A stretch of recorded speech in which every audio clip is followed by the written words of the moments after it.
What's up, everybody? Welcome to this week's episode of NVTV.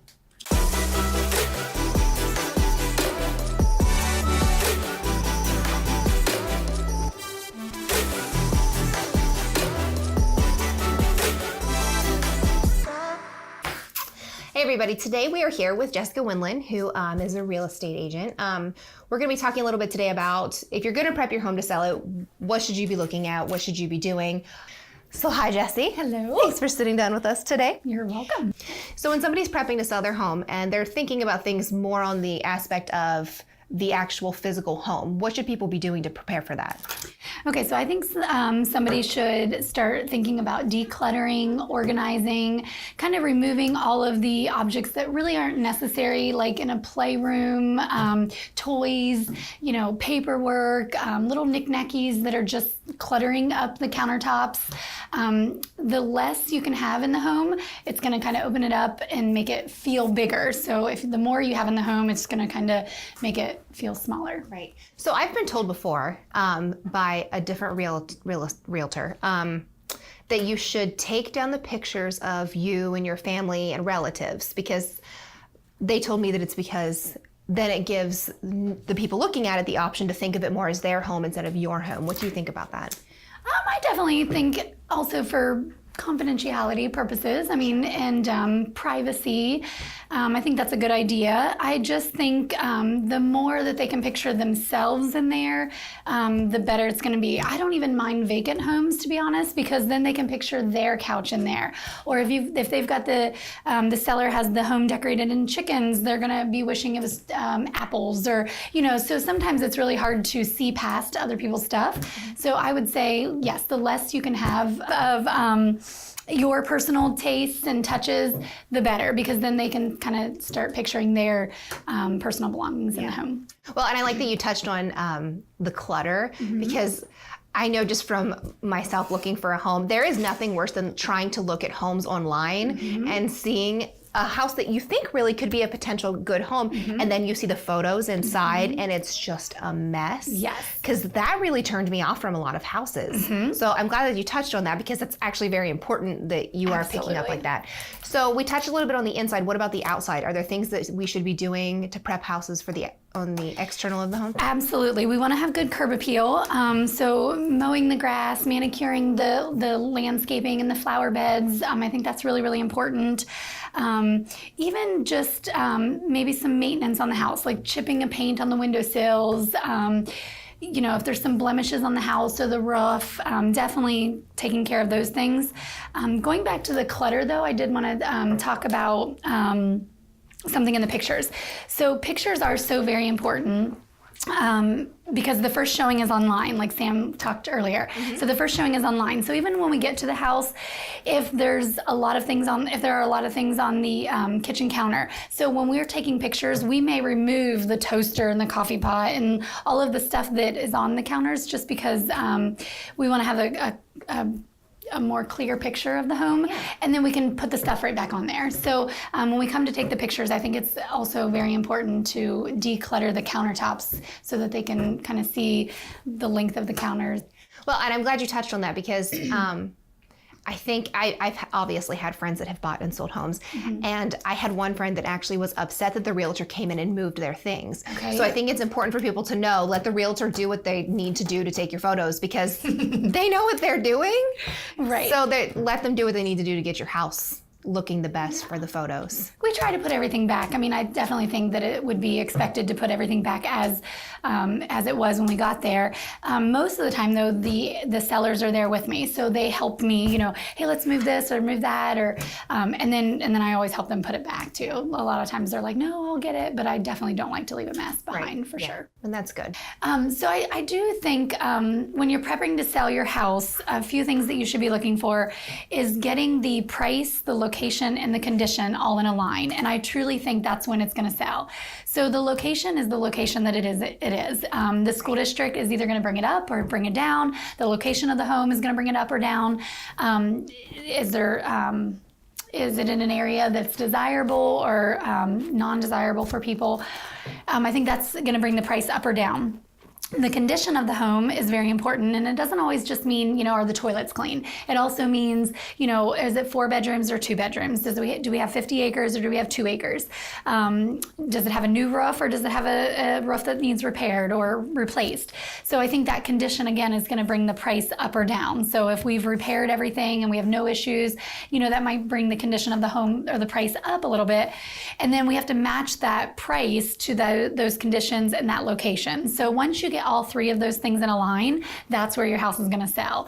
So we may talk about some things to maybe some improvements that need to be made. If the roof is leaking and needs repaired, but you don't have the money to repair it, then we might compensate the price for that. We might lower the price to compensate for the repair that needs done. Or if you want top dollar for your house, we may need to fix the roof so that it's no longer leaking and the buyers don't have to worry about it. So I always ask my sellers, do you want top dollar or do you want a quick sale? So you sometimes don't always get both. So if you want top dollar, either you're going to have to bring that condition up to that top dollar, or it may just take a little bit longer to sell in order to find the right buyer that's willing and able to pay the top dollar. Or if we want a quicker sale, we might need to price the home according to those conditions if you don't have time to, repair everything or hire somebody to do them. Yeah, and I think it's important to talk about that because we get attached to our homes and we might think they're great, but I think it's good for everybody to know, you might think your roof is great and it might have a little leak and it might not be a big deal to you, but it's a big deal to someone else. Yes. So you can't think like, oh, but I really love the color of my roof. Right. Well, that's not helping you sell your house. Right, exactly. So I think it's important to touch on that and also talk about how, if you're not going to be willing to replace those, or if maybe you don't have the money, you're going to have to adjust your cost to compensate for that. So I think that's good to talk about. Another thing that when we're looking through the house, the buyers are looking for major issues, safety issues, or things that'll stop the loan. So when we do like a pre-inspection, if you will, when we go to list your house, we're going to be looking at, I come through your house as if I was a buyer. So I say, okay, as a buyer, I'm going to be looking for major issues, safety issues, or things that'll stop the loan. So the major issues being structural issues, major issues like, okay, is it going to cost $10,000 to replace the roof? Is the garage caving in? Just some of those major issues. Safety issues, we're looking for, electrical issues, plumbing issues. Are there handrails on anything more than 3 steps or more? Some of those safety issues, is the handrail unsafe, even if it is there? And then things that'll stop the loan. So if a buyer was coming through with an FHA loan or USDA loan, they're going to have to meet those certain guidelines, such as GFIs in the kitchen and bath, or handrails on anything more than 3 steps, chipping a paint on all of the windowsills on the outside, or the garage door, or the garage or the exterior of the home. So we're going to be looking at those things. And then I'm going to kind of let you know as the seller, these are what the buyers are going to be looking for. So either, again, you have to ask yourselves, are these things that we can repair and fix, or are these things that we just need to adjust the price to match those conditions? So if you've got some extra money and you're going to have to, fix some things up, obviously there's got to be some things that are going to be more valuable to fix up before you sell. What are some of the things that people could do to increase the value of their home? I definitely think flooring is number one, or on the top of the list, I should say. Flooring is a great upgrade. Kitchens and baths obviously are great updates. Buyers want to see those updated because that's going to be an expense for them down the road. In the kitchen, if you don't have a lot of money to completely remodel the kitchen, but yet, and you don't have the money to do cabinets and stuff, you can replace the hardware on the kitchen. Replacing the appliances can be change the whole look of the home. Countertops, I think it's definitely a good update. Bathrooms, maybe even just changing the toilet out. If it's a pink toilet and a pink sink, just changing those couple things out, and maybe the flooring. I think you do need to talk to your realtor first before you go putting a bunch of money into it. You don't want to outprice the neighborhood.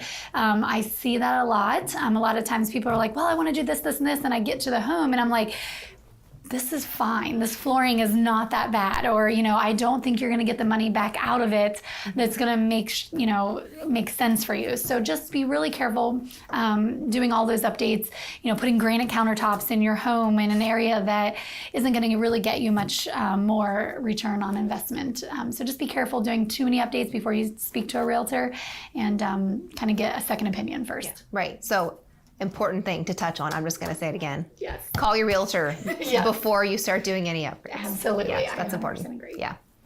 So right now when people are going to look at new homes or even rentals possibly, what do you see that's trending right now that people are really looking for in new homes?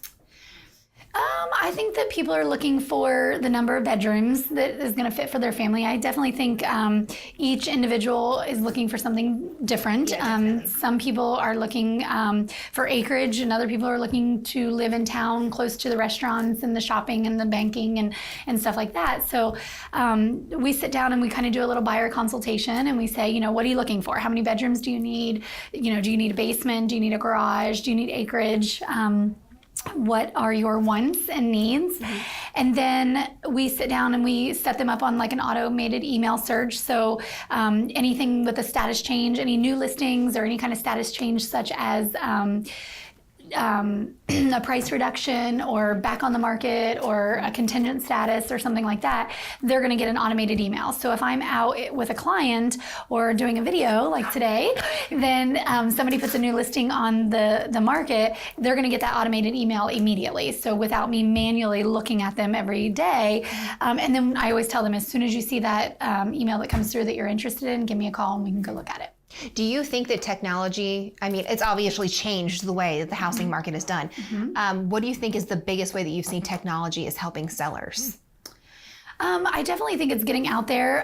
When you list with the Jessica Winland team with Coldwell Banker King Thompson, you are going to be put into 2 different MLSs. So you're going to, we are part of the Columbus MLS, and then we're also part of the Muskingum Guernsey MLS. So you're basically getting like double the coverage. And then Coldwell Banker has it automatically syndicated out to over 900 and some websites. Wow. So your first showing for the buyers, for your potential buyers, is going to be online. So we try really, really hard to get really good pictures, write a really good description, put in as much information on the listing that we can to educate the buyers and kind of motivate them to call us to do a home showing. So I definitely think the buyers are on demand these days. They definitely want to be able to call you up, and we want to be able to see it quickly. And also because the market is so hot right now, they need to see it quickly, because if they don't get there soon, by the time they get there on Sunday at 2:00, then it's already probably going to be in contract. Right. So there's the whole aspect of getting your home ready, but there's a different aspect to making sure that you personally are prepared to sell your house. So other than getting your home physically ready to sell, there's financing, there's finding somewhere to live when you sell. So what other things do people need to do to prepare for that?